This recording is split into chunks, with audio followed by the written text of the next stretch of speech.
स्वः तत्सवितुर्वरेण्यं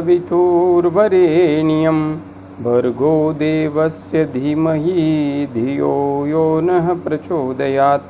उस प्राण स्वरूप दुखनाशक सुख स्वरूप श्रेष्ठ तेजस्वी पापनाशक देव स्वरूप परमात्मा को हम अपनी अंतरात्मा में धारण करें। वह परमात्मा हमारी बुद्धि को सतमार्ग की ओर प्रेरित करे। भाइयों बहनों, जय श्री राम, जय गुरुदेव, जय माँ आदिशक्ति। आप भाइयों बहनों की साधना से संबंधित जिज्ञासाओं का समाधान करते हुए मैं आज प्रथम जिज्ञासा सम्मिलित कर रहा हूँ। बहन स्मिता जी ने अपनी जिज्ञासा प्रकट करते हुए लिखा है, गुरुजी प्रणाम, चरण वंदन, प्रणाम बहन प्रणाम, खुश रहिए। गुरुजी, जहाँ पर चोटी की जगह है वहाँ पर बहुत दर्द होता है। ऐसा लग रहा है जैसे अंदर से कोई नीडल सी चुभ रही है। ऐसा सिर्फ ध्यान के समय ही नहीं, पूरा दिन बना रहता है। कृपया मार्गदर्शन करें। बहन, आपके साथ जो स्थिति घटित हो रही है इससे स्पष्ट पता लग रहा है कि आपकी प्राण ऊर्जा ब्रह्मरंध्र तक पहुंच चुकी है और ब्रह्मरंध्र पर दबाव डाल रही है। इस समय आपको अधिक से अधिक भ्रामरी प्राणायाम करते हुए ध्यान के मार्ग पर आगे बढ़ना चाहिए। इसलिए आप अन्य प्राणायाम तो करेंगी ही सही, किंतु इस समय आपको भ्रामरी प्राणायाम अच्छी तरह से करना है। और हाँ, यदि आपको ब्रह्मरंध्र पर अधिक दबाव महसूस हो रहा है तो इस ध्यान को आप थोड़ा बदल कर अन्य केंद्रों पर भी ऊर्जा को प्रवाहित करें। आप यदि ब्रह्मरंध्र पर ही ध्यान करेंगी तो वहाँ पर ऊर्जा का अत्यधिक दबाव महसूस होगा। इसलिए आपको आज्ञा चक्र, ललना चक्र, विशुद्धि चक्र, अनाहत चक्र आदि पर भी अपने ध्यान की ऊर्जा को रूपांतरित कर देना चाहिए। इससे आपको यह जो अत्यधिक दबाव महसूस हो रहा है यह सामान्य हो जाएगा। और हाँ, भ्रामरी प्राणायाम का अच्छी तरह से अभ्यास कीजिए। आगे बहन गुरुप्रीत कौर जी ने अपनी जिज्ञासा प्रकट करते हुए लिखा है, प्रणाम गुरुजी, प्रणाम बहन प्रणाम। क्या आज्ञा चक्र जागृत होते समय बाल झड़ते हैं? मेरे बाल बहुत ज़्यादा झड़ रहे हैं, लगता है कुछ समय में सारे निकल जाएंगे। नहीं बहन, ऐसा मैंने कभी भी अनुभव नहीं किया है। मेरे कभी भी इस तरीके से बाल नहीं झड़े हैं। हाँ, यदि किसी प्रकार से आपको कोई टेंशन है, कोई चिंता है, तो आपके बाल झड़ सकते हैं और तीव्र गति से सफ़ेद भी हो सकते हैं। बाकी चक्र जागरण से बाल झड़ने का कोई भी वास्ता नहीं है। आगे भाई प्रवीण कटियार जी ने अपनी जिज्ञासा प्रकट करते हुए लिखा है, चरण स्पर्श गुरुजी, खुश रहिए। आशीर्वाद दीजिए गुरुजी कि मेरी साधना अच्छे से होने लगे और हमारा ध्यान लगने लगे। आगे भी भाई प्रवीण कटियार जी ने विस्तार से अपनी समस्या को रखा है। इन्होंने लिखा है कि आपके बताए मार्ग के अनुसार मैं 1 वर्ष से साधना कर रहा हूँ, किंतु अब तक मुझे श्वेत शीतल प्रकाश का आत्म साक्षात्कार नहीं हुआ है। आगे ये लिख रहे हैं कि आप अपना आशीर्वाद बनाइए ताकि मुझे भी अन्य साधक भाइयों बहनों के समान अनुभव प्राप्त हो सके। भाई प्रवीण कटियार जी, वैसे तो मेरे स्वयं के लिए भी यह आश्चर्य का विषय है जो आपने लिखा है। 1 वर्ष आपको हो गया है मेरे द्वारा जो विधि बताई जाती है उसके अनुसार साधना करते हुए, फिर भी आपको विशेष अनुभव नहीं हुए। यह निश्चित रूप से आश्चर्य का विषय है। और जहाँ तक बात है आपको अनुभव नहीं हुए, इसके संबंध में मुझे कारण कोई दिखाई दे रहा है, तो वह एक ही कारण दिखाई दे रहा है कि कहीं आप अति काम, अति क्रोध, अति लोभ, अति मोह, दंभ, दुर्भाव, द्वेष, पाखंड, झूठ आदि विकारों में से किसी विकार विशेष को अधिक तो पकड़ करके नहीं बैठे हैं। इनमें से अति जिस भी विकार की आपके अंदर है, उस विकार को आप ढूंढिए, कौन सा विकार आपके अंदर प्रबल रूप से उपस्थित है। क्योंकि जब तक हमारे हृदय में, जब तक हमारे मन मस्तिष्क में इन विकारों की विशेष गांठें जड़ जमाए बैठी रहती है, तब तक हम आध्यात्मिक स्तर पर उन्नति नहीं कर पाते। इसलिए आपको यदि इनमें से किसी भी प्रकार की कोई गांठ अपने अंदर दिखाई देती है, तो उस गांठ को खोलिए। उस गांठ को यदि आप खोलेंगे तो ऊर्जा का प्रवाह सहजता से ऊर्ध्वगामी हो सकेगा। क्योंकि ये सब बैरिकेड्स हैं ऊर्जा के प्रवाह के मार्ग में। हम साधना करते हैं, किंतु ये सब हमारी ऊर्जा को उस स्तर पर रूपांतरित नहीं होने देते जिस स्तर तक ऊर्जा रूपांतरित होनी चाहिए। इसलिए सामान्य रूप से ये सब विकार प्रत्येक इंसान में रहते हैं। इनसे पूर्ण मुक्त कोई भी नहीं है।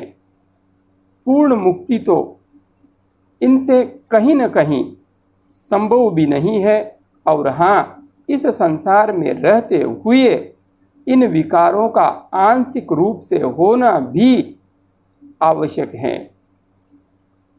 कहीं न कहीं यह विस्तार से समझाने का विषय है, किंतु जहाँ पर अति की बात आती है, अत्यधिक विकार हमारे अंतस्थ में बैठे हुए हैं। चाहे एक ही विकार हो, किंतु उसकी अति है तो निश्चित रूप से वह हमारी आत्म उन्नति में अत्यधिक बाधक बन जाता है। इसलिए आप थोड़ा सा ध्यान दीजिए। हाँ, मैं माँ से प्रार्थना करूँगा आपके लिए, निश्चित रूप से आप आगे बढ़ेंगे। आगे योगी परमानंद जी ने अपनी जिज्ञासा प्रकट करते हुए लिखा है। गुरु जी प्रणाम। प्रणाम योगी जी प्रणाम। ध्यान में शरीर हिलता क्यों है? कभी दायां तो कभी बायां, और कई बार तो इतना तेज हिलता है कि जिसका कोई हिसाब किताब ही नहीं है। ये क्या है और ये कब बंद होगा? योगी जी, यह इस बात का संकेत है कि आप वास्तविक अर्थ में योगी बनने की प्रक्रिया से गुजर रहे हैं, और यह उसी दिन बंद होगा जब आप पूरे योगी बन जाएंगे। इसलिए अभी आपकी यह प्रक्रिया जारी है, पूरे योगी नहीं बने हैं। हाँ, योगी बनने की राह पर आप तीव्र गति से अवश्य आगे बढ़ रहे हैं। ये सब जो कुछ हो रहा है, यह दिखा रहा है कि आप निरंतर योगी बनते जा रहे हैं। इसलिए घबराइए मत, डरिए मत, चिंता मत कीजिए, आगे बढ़ते रहिए। एक दिन वह समय भी आएगा जब आप योगी बन जाएंगे और यह सब छूट जाएगा पीछे। आगे बहन उर्वी मोदी जी ने अपनी जिज्ञासा प्रकट करते हुए लिखा है। प्रणाम गुरुजी। प्रणाम बहन प्रणाम। जब भी ध्यान करती हूँ तो मेरे पाँव सुन्न हो जाते हैं। इस वजह से ज़्यादा देर तक ध्यान नहीं कर पाती। शरीर के अलग अलग भागों में चींटियाँ चलती हो, ऐसा अनुभव होता है। मस्तिष्क के अगले एवं मध्य भाग में भी कंपन रहता है। मैं 1 माह पूर्व कोविड से रिकवर हुई हूँ। क्या पाँव सुन्न होना कमजोरी हो सकती है? नहीं बहन, पाँव सुन्न होना कमजोरी बिल्कुल भी नहीं है। यह ध्यान मार्ग पर प्रत्येक साधक के साथ घटित होने वाली सच्चाई है, क्योंकि हमारा शरीर जड़ तत्वों से बना हुआ है, स्थूल तत्वों से बना हुआ है। और जब हम ध्यान के मार्ग पर आगे बढ़ते हैं तो स्थिरता पूर्वक हमें बैठ करके ध्यान करना होता है। जब हम स्थिरता पूर्वक बैठते हैं तो ये जड़ तत्व हमारे मार्ग में बाधा डालते हैं, और इसी बाधा का परिणाम पैरों का सुन्न होना है। और हाँ, पैरों का सुन्न होना कहीं न कहीं बाधा नहीं, यह सफलता का संकेत है। जितने अधिक आपके पैर सुन्न होते जाएंगे, आपकी सफलता का दरवाज़ा भी उतना ही अधिक खुलता जाएगा। हाँ, आपको पैरों की इस सुन्नहट को, ये जो सुन्नपन है, इसको अधिक से अधिक देर तक सहन करना है। बस इसी से ध्यान का आगे का मार्ग प्रशस्त होगा।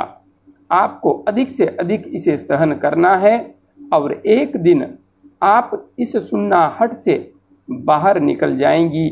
और फिर ऐसा समय आएगा जब आप घंटों बैठी रहेंगी, किंतु आपके पैर सुन्न नहीं होंगे। किंतु अभी तो आपको इसको सहन करना ही होगा। हाँ, यदि इस संबंध में आपको विशेष जानकारी लेनी है तो मेरा वीडियो आसन सिद्धि अवश्य देख लीजिए। वहाँ से आपको इस संबंध में विस्तार से जानकारी प्राप्त हो जाएगी। आगे माताजी रूपाली देवी जी ने अमेरिका से अपना विचार व्यक्त करते हुए लिखा है। यह वीडियो कुंडलिनी साधकों की जिज्ञासाओं का समाधान वीडियो नंबर 107 पर जो ब्रह्मचर्य से संबंधित मैंने विचार प्रकट किए थे, उस संबंध में माताजी ने लिखा है। प्रणाम गुरुजी, प्रणाम माताजी, प्रणाम। आपने जो बताया वो समस्या कई साधक भाई बहनों की होगी। साधक आगे बढ़ना चाहते हों पर पार्टनर में संयम ना हो तो आध्यात्मिक मार्ग में आगे बढ़ने में बहुत प्रॉब्लम होती है और मंजिल भी बहुत दूर लगती है। माताजी, आपने जो भावाभिव्यक्ति दी है वह बहुत सुंदर है, किंतु वास्तविक अर्थ में आपने वह अर्थ नहीं समझा जो मैं कहना चाहता था। मैंने उस वीडियो में यह नहीं कहा है कि सेक्सुअल लाइफ किसी भी प्रकार से आध्यात्मिक उन्नति में बाधक बनती है। नहीं, मेरे कहने का अर्थ यह बिल्कुल भी नहीं था और आज भी नहीं है, क्योंकि पहले मैं भी यही समझता था। यह भ्रांति मेरे मन मस्तिष्क में भी कूट कूट के भरी हुई थी, क्योंकि सब जगह यही पढ़ा था, यही सुना था कि सेक्सुअल लाइफ से दूर रहना ही आध्यात्मिक उन्नति का मार्ग प्रशस्त करता है।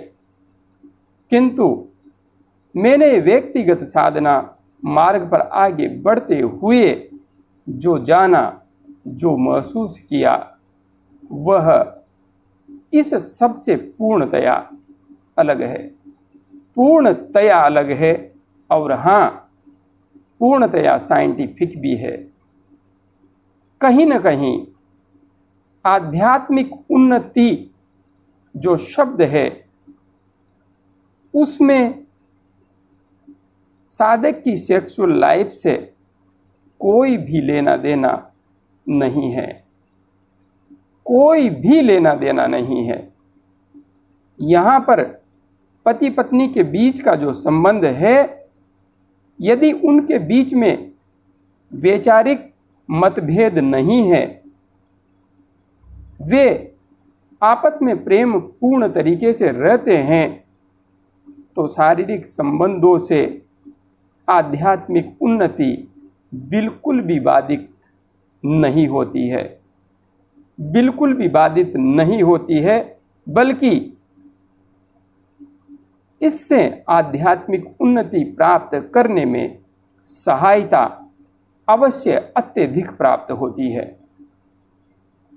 यहाँ पर समझने की बात यह है कि हमको साधना मन को है, और यदि मन किसी विषय को पकड़ करके बैठा है तो संभव नहीं है कि हम ध्यान कर पाएंगे।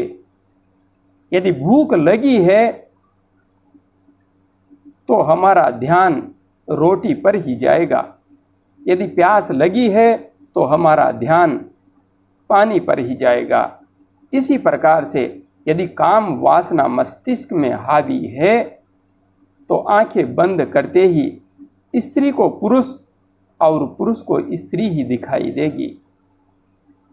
इसलिए जब भूख है तो खाना खा लो, प्यास है तो पानी पी लो, और काम वासना है तो उसे शांत कर लो। जब वह शांत रहेगी, उस प्रक्रिया में ध्यान के मार्ग में आगे बढ़ना सबसे श्रेष्ठ पद्धति है। और इस तरीके से आगे बढ़ते हुए जब साधक अपने मन को एकाग्र करना सीख जाता है तो निश्चित रूप से वह काम वासना को पूर्णतया नियंत्रित कर पाने में समर्थ हो जाता है। किंतु आज मैं आपसे कहूं कि आज भोजन छोड़ दीजिए तब आपको ध्यान की प्राप्ति होगी, तो ऐसा बिल्कुल भी संभव नहीं है। इसी प्रकार से यदि किसी व्यक्ति से प्रारंभिक स्तर पर यह कह दिया जाए कि आपको ब्रह्मचर्य पालन करना होगा, स्त्री से दूर रहना होगा या स्त्री को पुरुष से दूर रहना होगा, तो मैं पूरे दावे के साथ कहता हूँ पूरी जिंदगी निकल जाएगी, किंतु वह व्यक्ति ध्यान के मार्ग में किसी भी प्रकार से कोई विशेष उन्नति प्राप्त नहीं कर पाएगा, बिल्कुल भी नहीं कर पाएगा। हाँ, कुछ अपवाद हो सकते हैं, कुछ, क्योंकि प्रत्येक व्यक्तियों की मानसिकता एक समान नहीं होती, किंतु जिनकी मानसिकता में काम वासना अधिकांशतया अत्यधिक हावी रहती है, और यह जन्म पत्रिका से भी पता लग जाता है कि किस व्यक्ति का ग्रह गोचर किस प्रकार का है।